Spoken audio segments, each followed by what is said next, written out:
Assalamualaikum warahmatullahi wabarakatuh. Baiklah, apa kabarnya anak-anak?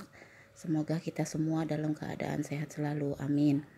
Baiklah, untuk pelajaran prakarya hari ini kita akan membahas tentang bab 2, yaitu alat penjernih air. Air merupakan sumber bagi kehidupan. Sering kita dengar bumi disebut sebagai planet biru karena air menutupi 3/4 permukaan bumi. Penjernih air dari bahan alami. Yang pertama, sistem penyaringan air dari bahan alami.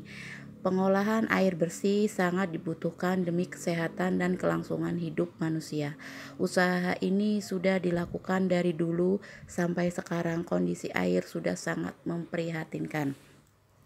Hal ini disebabkan oleh adanya polusi tanah yang diakibatkan oleh pembuangan limbah pabrik, terutama sampah organik dan sampah anorganik dari masyarakat.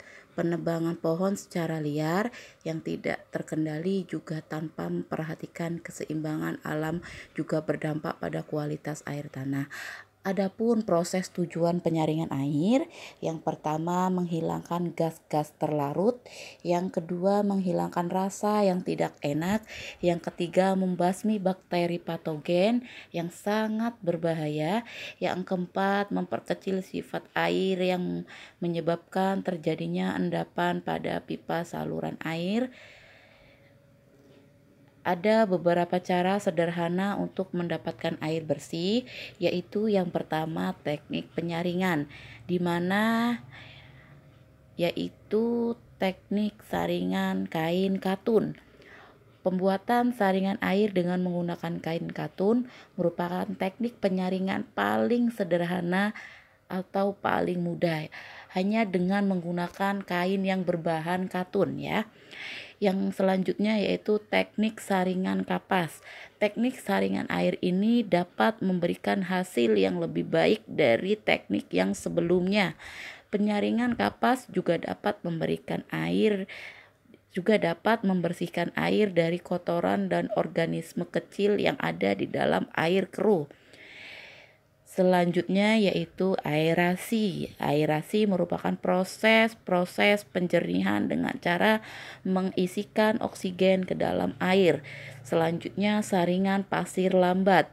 Saringan pasir lambat merupakan saringan air yang dibuat menggunakan lapisan pasir pada bagian atas dan kerikil pada bagian bawah. Seterusnya saringan pasir cepat. Saringan pasir cepat sama halnya dengan saringan pasir lambat yang dibuat menggunakan lapisan pasir pada bagian atas dan kerikil pada bagian bawah. Namun arah penyaringan air terbalik. Selanjutnya, gravity feed filtering system merupakan gabungan dari saringan pasir cepat dan saringan pasir lambat. Jadi gravity feed filtering system ini merupakan gabungan ya. Selanjutnya yaitu saringan arang.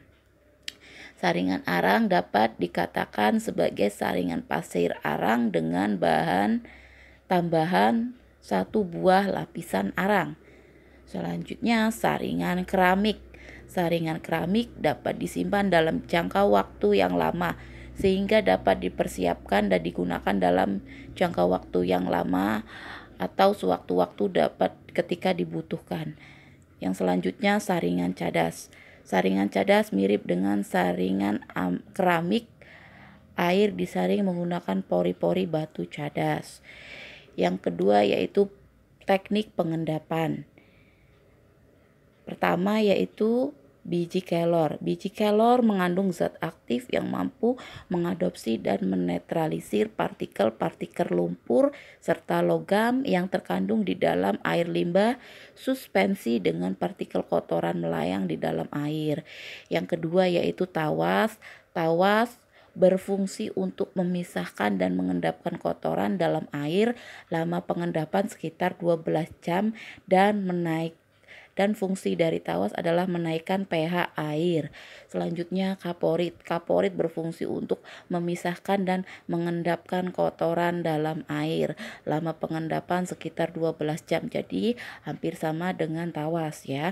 Yang selanjutnya kapur gamping. Kapur gamping berfungsi untuk pengendapan tetapi membutuhkan waktu yang lebih lama daripada kaporit dan tawas, yaitu 24 jam, dan berfungsi untuk menaikkan pH air. Dan yang terakhir yaitu arang batok kelapa.